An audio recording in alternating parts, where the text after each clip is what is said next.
Masih rapat uji AMDAL revitalisasi Teluk Benoa. Baik pemirsa, kita beralih ke informasi lain.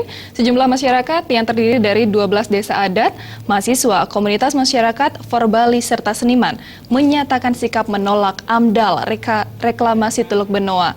Pernyataan sikap digelar di depan kantor Gubernur Bali yang pada saat itu berlangsung penilaian AMDAL pusat dari Kementerian Lingkungan Hidup dan Kehutanan dan melakukan pembahasan dokumen AMDAL reklamasi Teluk Benoa yang dibuat oleh PT TWBI. Tepat di depan kantor Gubernur Bali, sejumlah masyarakat yang terdiri dari 12 desa adat, lembaga pemuda adat, mahasiswa, Forbali, dan seniman menyatakan sikapnya terkait tolak AMDAL reklamasi Teluk Benoa.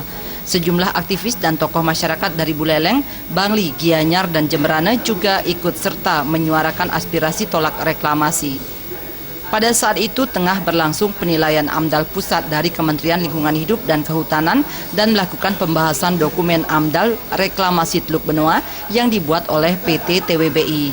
Ketua Forbali Wayan Gendo Suwardana menyatakan reklamasi Teluk Benoa agar dibatalkan karena sejumlah banjar adat telah menyatakan penolakan melalui paruman adat.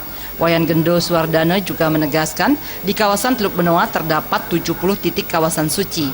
Jika reklamasi Teluk Benoa tetap berjalan, maka kebudayaan Bali yang berlandaskan agama Hindu akan terkikis.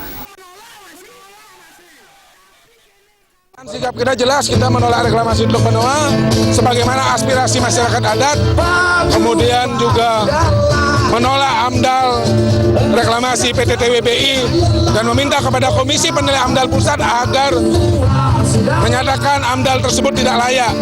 Ini desa adat yang menjadi penyangga Teluk Benoa sudah jelas-jelas menolak berdasarkan paruman-paruman mereka. Benoa ini terdiri dari 70 titik kawasan suci yang terdiri dari pura, tempat suci umat Hindu, ada sawang atau alur-alur di Teluk, sawang dan loloan, ada juga muntik-muntik yang merupakan tempat aktivitas spiritual desa-desa adat di sekitar.